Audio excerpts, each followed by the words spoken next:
Una investigación del Centro de Envejecimiento y Regeneración Care Chile del año 2017, fíjese que reveló un preocupante aumento en la cantidad de chilenos con hígado graso no alcohólico, que alcanzaría en el país el 30% de las personas. Vamos a conversar hoy día justamente de esto y está con nosotros Cecilia Sepúlveda. Gracias, Cecilia. Gracias a ustedes por estar en el programa.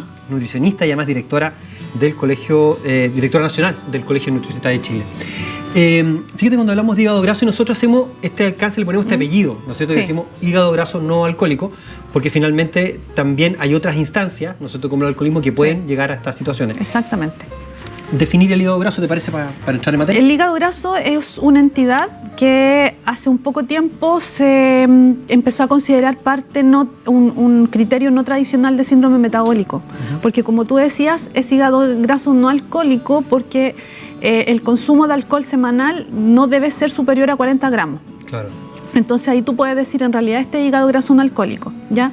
Y tiene que ir acompañado de otras situaciones, por ejemplo, obesidad, insulinoresistencia, dislipidemia, que también son expresiones del mismo hígado graso. Correcto. Pero ese es como el criterio, que el consumo de alcohol no debe superar los 40 gramos semanales para que no sea alcohólico. Ahora, cuando hablamos del hígado graso, ¿no es cierto?, esteatosis hepática no alcohólica. Esteatosis hepática. Hígado graso.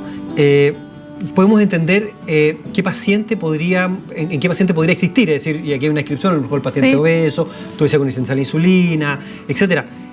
Pero esto no da síntomas, esto no nos dice, oiga, acá estoy yo, tengo hígado graso. Es un tema de hallazgo, de buscar en el paciente que exista esto. Hay factores de riesgo, ¿ya? Entonces lo que uno tendría que hacer es, en esta población que tiene estos factores de riesgo, hacer el tamizaje para hígado graso. O sea, por ejemplo, en una persona, y esto del hígado graso no alcohólico se ven incluso en niños y adolescentes. Entonces, en aquellas personas que tengan obesidad moderada severa, nosotros deberíamos hacer búsqueda de hígado graso. Sí. En los sujetos diabéticos, en los sujetos insulinoresistentes o en aquellos con historia, por ejemplo, en niños obesos que hayan sido prematuros, que hayan nacido con un peso superior a los 3,6 kilos. Correcto. ¿Ya? Entonces, porque no duele, entonces no da síntomas. Fíjate que en la imagen, aprovechemos la imagen que tenemos ya en pantalla, tenemos en la figura superior, la más arriba, ¿no es cierto?, un hígado normal, de ese color, ¿no es cierto?, es el hígado normal, pero ya empezamos a ver el tamaño, empezamos a ver el cambio de coloración cuando ya la célula, el hepatocito, está siendo infiltrado por la grasa y después viene un proceso de inflamación, destrucción y fibrosis que lleva finalmente el hígado a quedar, como lo vemos abajo, totalmente cicatrizado, disminuido de tamaño, un hígado al que llamamos cirrótico, ¿no?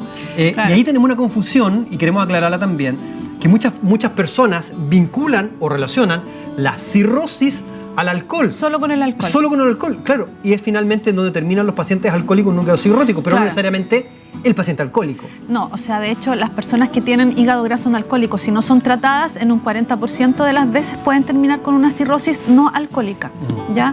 Lo mismo pasa, por ejemplo, con ciertos medicamentos, con ciertas personas que toman medicamentos crónicamente, por ejemplo, hay ciertos psicotrópicos que son hepatotóxicos que puedes desarrollar una cirrosis no alcohólica, ¿ya? Claro. Pero el hígado graso ahora, actualmente, es uno de los factores por los que está degenerando la cirrosis. Fíjate que con Cecilia conversábamos antes de entrar al segmento, al programa, y Cecilia me decía algo que a mí me impactó mucho y te lo quiero traspasar, se lo quiero traspasar a ustedes.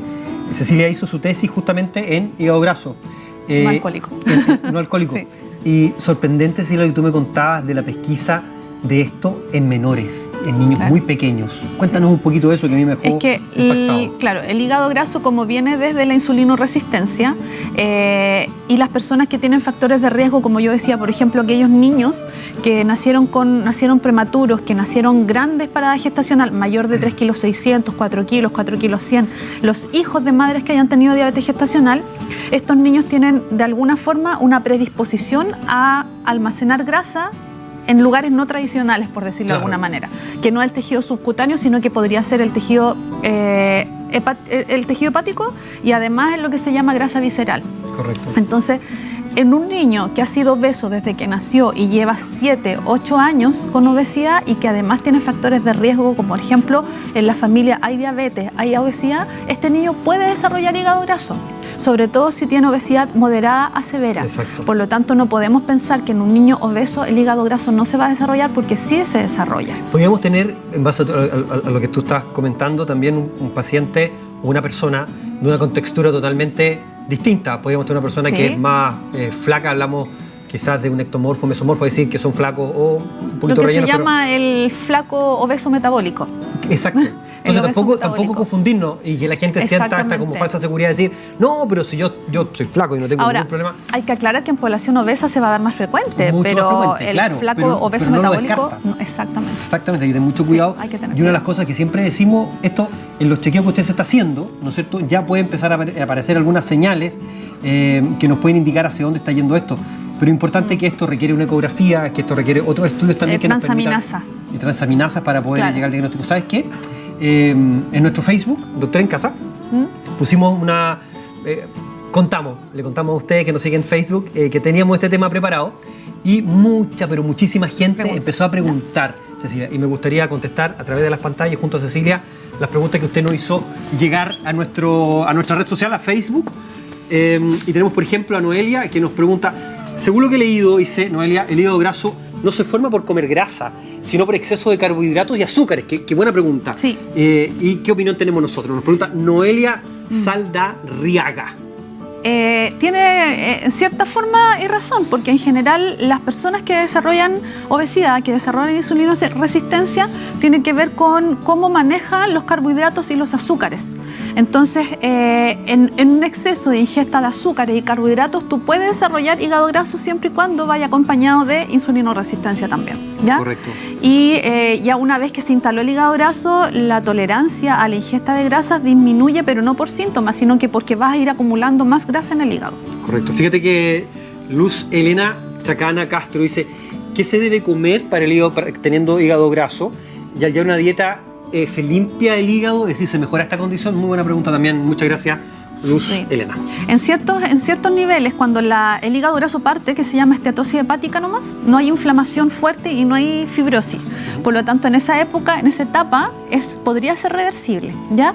Entonces, ¿qué se sugiere? Es llevar una alimentación saludable y hacer ejercicio, porque el punto culmino, o sea, el punto clave acá es la insulinoresistencia, ¿ya? Correcto. Y para tratar la insulinoresistencia tenemos que eliminar los azúcares simples, la sacarosa, el azúcar que tú agregas al jugo, las bebidas con azúcar, tienes que evitar los pasteles con azúcar, ¿ya? En general tienes que llevar una alimentación que te pueda normalizar el estado nutricional y que a la vez no te vaya a producir tanta azúcar en sangre. Correcto. Que tiene que ver justamente con estos alimentos ricos en azúcares, ¿ya? Lo importante, fíjate, aprovechando esa pregunta, que ella nos decía, se limpia el hígado.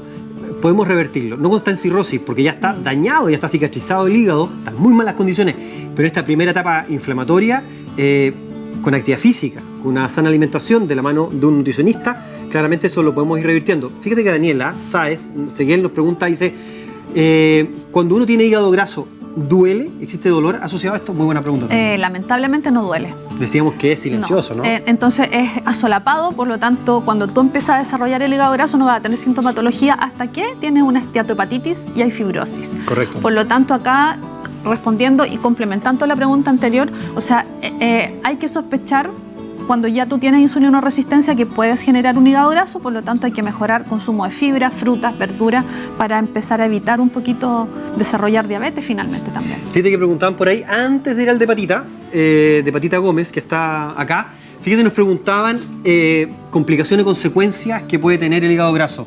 Si tengo hígado graso, esto puede llevar a algo más. Una de las cosas que decíamos era la cirrosis, ¿no es cierto? Claro. Que eso hay que recalcarlo, y con eso una falla hepática. Y diabetes. Y diabetes, porque la insulinoresistencia es la que va a provocar el hígado graso y si no lo tratas vas a terminar con diabetes. Entonces, sí. Nos pregunta Patita Gómez, dice, ¿podría tocar el tema cómo cuidar el hígado después de una operación de vesícula? Escuché que cuando no hay vesícula, el hígado trabaja el triple. De hecho, yo me operé y siempre me dan puntadas al hígado y también al cuadrante izquierdo. Gracias, doctor, nos dice Patita. La verdad es que el hígado siempre va porque la vesícula es un receptáculo de los ácidos biliares. Exacto. Por lo tanto, el trabajo del hígado lo va a tener siempre, ¿ya? Y siempre va a estar formando sales biliares. Entonces, yo no tengo conocimiento que tenga una asociación entre patología vesicular y hígado graso. Sí, ¿ya? O sea, de hecho, el hígado funciona, muy como lo decías tú, Cecilia, ¿no es cierto? La vesícula es un reservorio del líquido de las sales biliares, ¿no es cierto? La bilis se vacía finalmente por un estímulo del alimento que está llegando al duodeno, y junto con el páncreas lo que hacen básicamente es digerir el alimento y hacer que siga procesándose hacia el intestino. Lo que pasa en este caso es que no estando la vesícula, el conducto queda directo, ¿no es cierto? Y este líquido biliar, estas sales biliares van directamente a producir el mismo efecto, pero no es que el hígado trabaje más por esta razón. No. Dice Solange Aceituno, doctor, ¿tener hígado graso es un factor de riesgo que indica, por ejemplo, un cáncer al estómago? No, pero sí cáncer de hígado. Sí. Sí, no cáncer de estómago, pero sí cáncer de hígado. Por el daño que se ejerce en el hígado directamente, pero no relacionado con el estómago. Tenemos muchas preguntas. Yo creo que con todo lo que hemos dicho, creo que hemos resumido bastante el tema. El hígado graso, entonces, es una enfermedad que afecta a las células del hígado, que se llaman hepatocitos, se llena de grasa, el hígado se empieza a inflamar, puede terminar cicatrizado, totalmente dañado y finalmente llevar a lo que muy bien decías tú, una insuficiencia hepática, pero también a una cirrosis hepática y cáncer.